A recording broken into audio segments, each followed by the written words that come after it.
Assalamualaikum warahmatullahi wabarakatuh.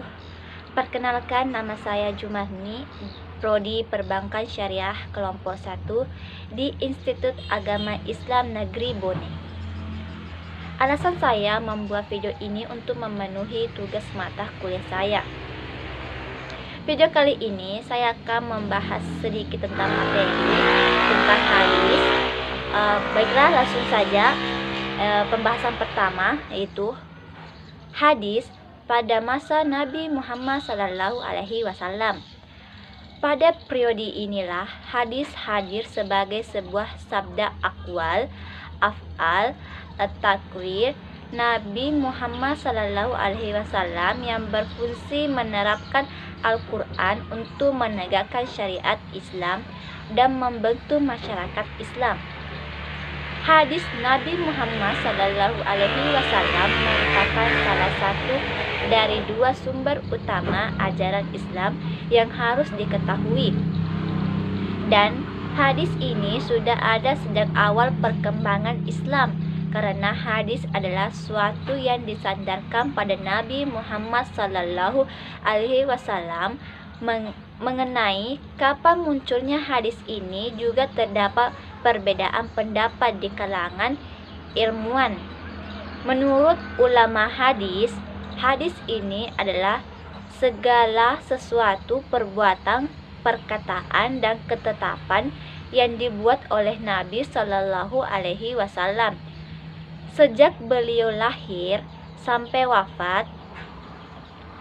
Sedangkan menurut ulama fikih, hadis hanya sebatas informasi dari Nabi Muhammad Sallallahu Alaihi Wasallam mengenai hukum saja, dan mengenai masa kelahiran dan segala sesuatu yang tidak menyangkut syariat tidak dikategorikan sebagai hadis.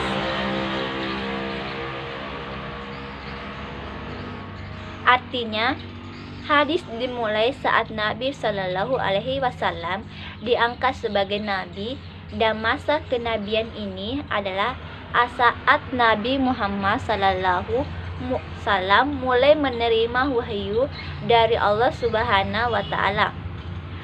Pengajaran hadis oleh Nabi Muhammad Sallallahu Alaihi Wasallam.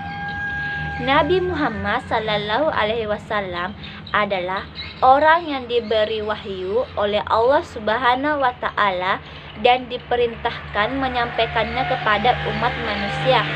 Tetapi ketika wahyu yang turun kebanyakan hanya menerangkan hal-hal yang bersifat global, maka diperlukan adanya penjelasan dari Nabi Muhammad Sallallahu Alaihi Wasallam yang memerinci dan menafsirkan keglobalan tersebut.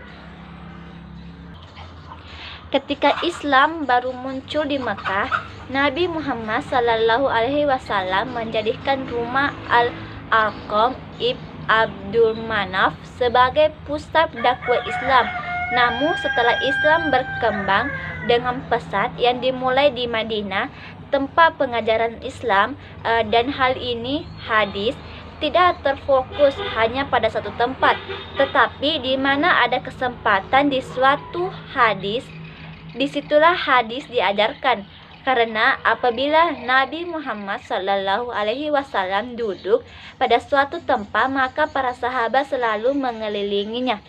Hal ini bisa terjadi karena Nabi Muhammad Sallallahu Alaihi Wasallam bukanlah raja yang terdiam di istana atau penguasa yang jauh dari rakyatnya, tetapi sebaliknya, beliau berbaur dengan para sahabat untuk menyampaikan risalah dari Allah, sehingga beliau melayat orang meninggal, memecahkan masalah yang dihadapi oleh para sahabatnya, dan menyelesaikan perselisihan yang terjadi antara mereka.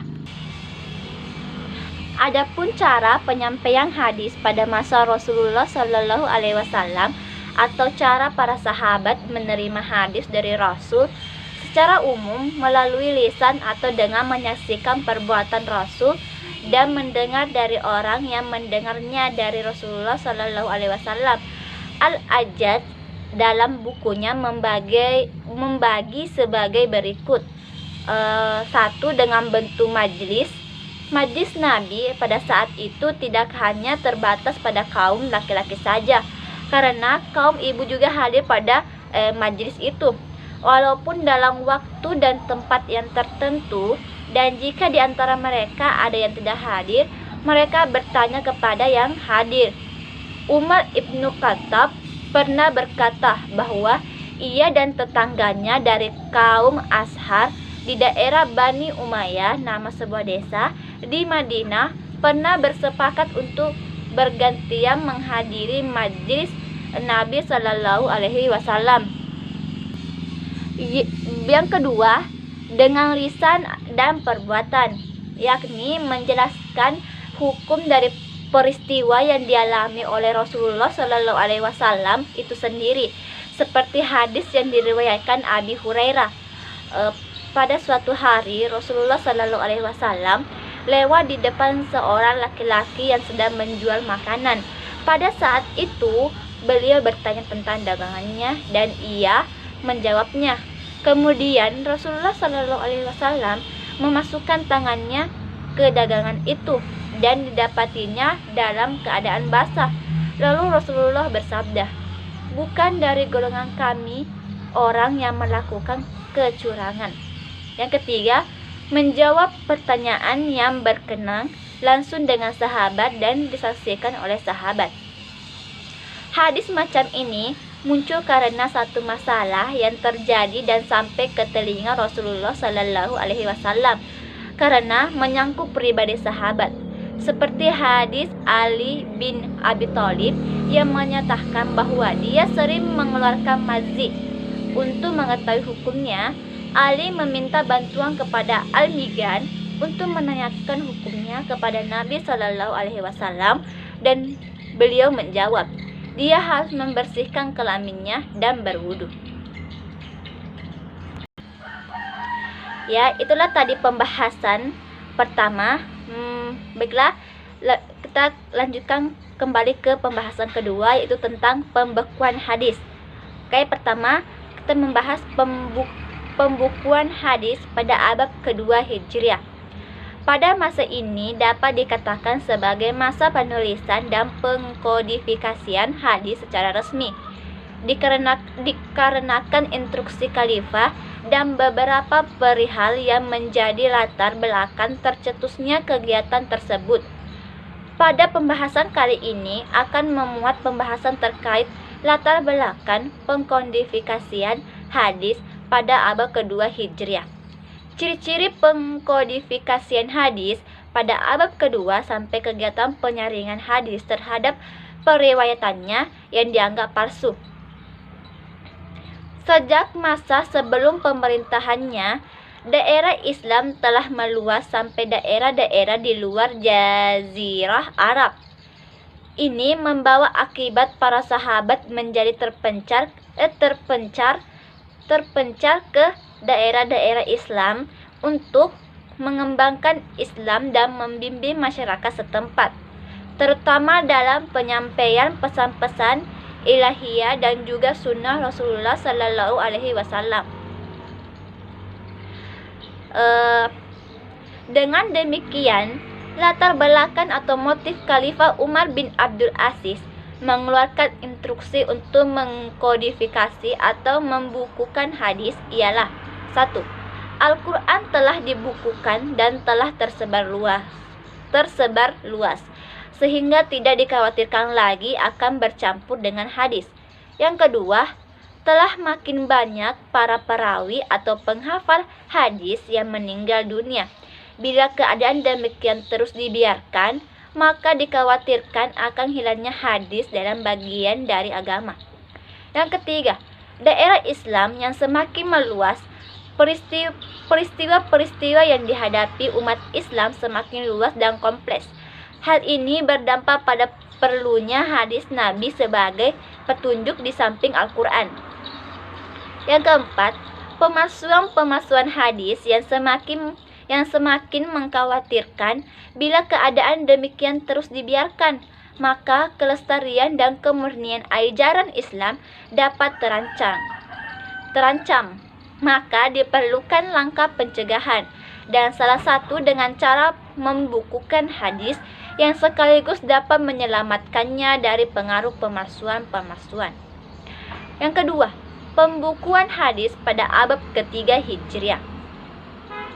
Pada abad ketiga Hijriah ini merupakan puncak usaha pembekuan 250 hadis sesudah kitab-kitab Ibnu Jurayj, kitab Al-Muwattah, Imam Malik tersebar dalam masyarakat dan disambut dengan gembira. Kemauan menghafal hadis, mengumpul, membukukannya semakin meningkat dan mulailah ahli-ahli ilmu berpindah dari satu tempat ke tempat yang lain, dari sebuah negeri ke negeri yang lain untuk mencari hadis. Hampir semua aspek ilmu keislaman berkembang pesat di abad ini, tidak terkecuali ilmu hadis. Dalam perkembangan ilmu hadis telah terjadi kegiatan yang pesat dalam rihlah hadis, penyusunan biografi perawi hadis, dan pengembangan modifikasi bentuk dan penulisan.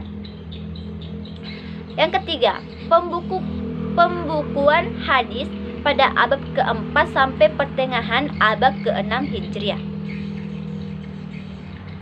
Kebanyakan hadis yang mereka kumpulkan adalah petikan atau mukilan dari kitab-kitab mutakaddimin. Itu sedikit saja yang dikumpulkan dari usaha mencari sendiri kepada para penghafalnya.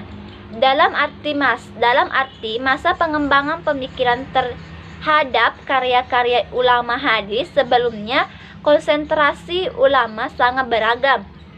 Ulama hadis bertingkat kedudukannya. Ada di antara mereka yang menghafal 100.000 hadis dan mendapat nama hafiz, ada yang menghafal 300.000 hadis dan mendapat nama hujjah, sedangkan yang lebih jauh dari jumlah itu digelari hakim. Adapun Bukhari, Muslim, Ahmad, Sufyan Ats-Tsauri dan Ishaq bin Rahawai di kalangan mutakaddimin dan Ad-Daruquti di kalangan mutaakhirin digelari Amir al-Mu'minin.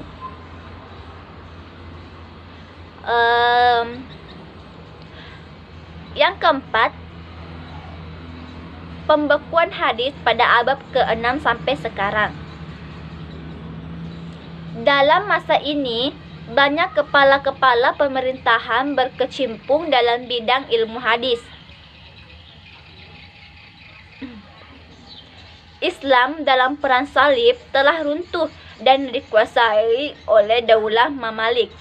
Mengganas penyerangan tentara Tartar, maka orang-orang Mesir bertekad melawan tentara Safavid. Adalah kitab yang disusun berdasarkan hadis-hadis yang terdapat dalam beberapa kitab hadis sebelumnya ke dalam satu kitab tertentu.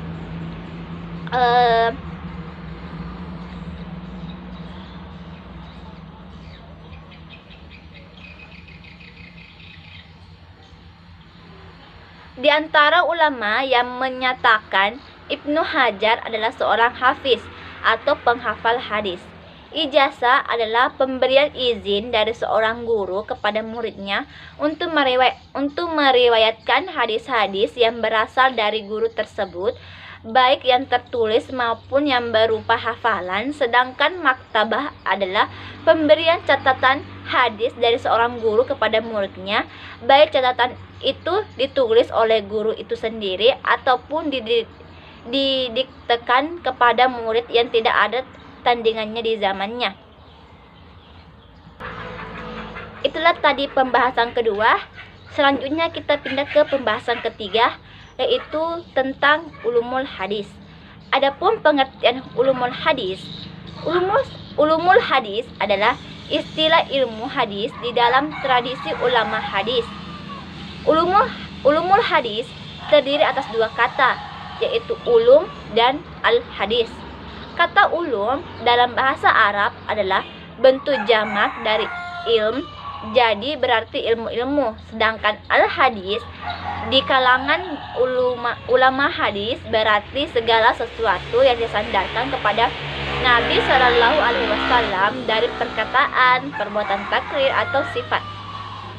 Dengan demikian, gabungan kata ulum al-hadis mengandung pengertian ilmu-ilmu yang membahas atau berkaitan dengan hadis Nabi Shallallahu Alaihi Wasallam. Selanjutnya kita pindah ke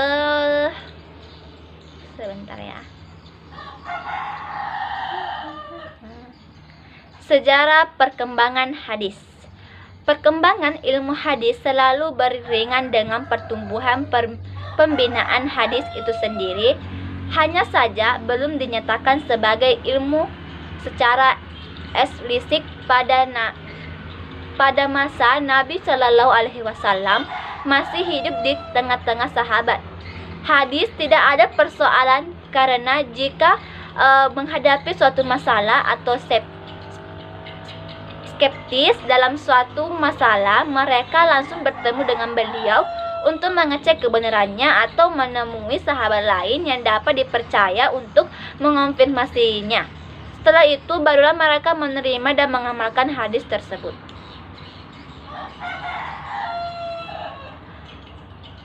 Setelah Rasulullah Shallallahu Alaihi Wasallam wafat, para sahabat sangat berhati-hati dalam meriwayatkan hadis karena konsentrasi mereka kepada Al-Quran yang baru dikodifikasi pada masa Abu Bakar. Tahap awal, Khalifah Abu Bakar tidak mau menerima suatu hadis yang disampaikan oleh seseorang kecuali orang tersebut mampu mendatangkan saksi untuk memastikan kebenaran riwayat yang disampaikannya. Dan masa Utsman tahap kedua, masa ini terkenal dengan masa taklil ar-riwayah. Para sahabat tidak meriwayatkan hadis kecuali disertai dengan saksi dan bersumpah bahwa hadis yang ia riwayatkan benar-benar dari Rasulullah Sallallahu Alaihi Wasallam. Para sahabat merupakan rujukan yang utama bagi dasar ilmu riwayat hadis, yakni karena hadis pada masa Rasulullah Sallallahu Alaihi Wasallam merupakan suatu ilmu yang didengar dan didapatkan langsung dari beliau. Maka setelah beliau wafat, hadis disampaikan oleh para sahabat kepada generasi berikutnya dengan penuh semangat dan perhatian sesuai dengan daya hafal mereka masing-masing. Melihat kondisi seperti hal di atas, para ulama bangkit membendung hadis dari pemalsuan dan menjaga kemurnian hadis Nabi Shallallahu Alaihi Wasallam. Dari usaha ini terbentuklah teori-teori periwayatan. Keharusan menyertakan sanad menjadi bagian penting dan dipersyaratkan dalam periwayatan. Hal ini dilakukan oleh Ibnu Ash-Shihab As-Suhri ketidak menghimpun hadis dari para ulama. Pernyataan tersebut menunjukkan bahwa periwayatan hadis tidak diterima kecuali disertai sanad. Ketika para ulama hadis membahas tentang kemampuan hafalan atau daya ingat para perawi, membahas bagaimana sistem penerimaan dan penyampaian yang dipergunakan, bagaimana cara menyelesaikan hadis yang tampak kontradiktif, bagaimana memahami hadis yang muskil dan sebagainya, maka perkembangan ilmu hadis semakin mengikat. Penulisan hadis dimulai pada abad kedua Hijriah. Imam Asy-Syafi'i, ulama pertama yang mewariskan teori-teori ilmu hadisnya, sebagaimana dalam karyanya Kitab Al-Risalah. Di dalam kitab tersebut telah dibahas kaidah-kaidah tentang periwayatannya. Hanya saja masih bercampur dengan kaidah usul fikih. Demikian pula kitab telah ditulis kaidah-kaidah yang berkaitan dengan cara menyelesaikan hadis-hadis yang bertentangan, tapi masih bercampur dengan usul fikih Artinya ilmu hadis pada saat itu sudah tanpa bentuknya, tetapi masih belum terpisah dengan ilmu lain, belum menjadi ilmu yang berdiri sendiri. Sesuai dengan pesatnya perkembangan kodifikasi hadis yang disebut pada masa kejayaan atau keemasan hadis, yaitu pada abad ketiga Hijriah. Perkembangan penulisan ilmu hadis juga pesat karena perkembangan keduanya secara beriringan.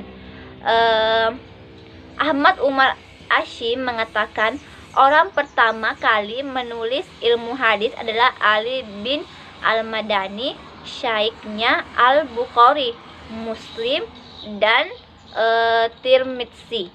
Di antara kitab-kitab ilmu hadis pada abad ini adalah kitab Mukhalif al-Hadis, yaitu Ikhtilaf al-Hadis karya Ali bin Al-Madani, dan Takwil Mukhalif al-Hadis karya Ilmu Kutaibah.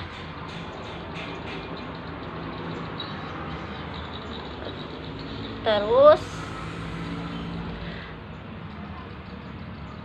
perkembangan ilmu hadis mencapai puncak kematangan dan berdiri sendiri pada abad ke-4 Hijriah yang merupakan penggabungan dan penyempurnaan berbagai ilmu yang berkembang pada abad-abad sebelum secara terpisah dan berserakan. Al-Qali Abu Muhammad Al-Hazan bin Abdurrahman bin Kalab Ar-Rahmahurmuzi adalah orang yang pertama kali memunculkan ilmu hadis yang berdiri sendiri dalam karyanya.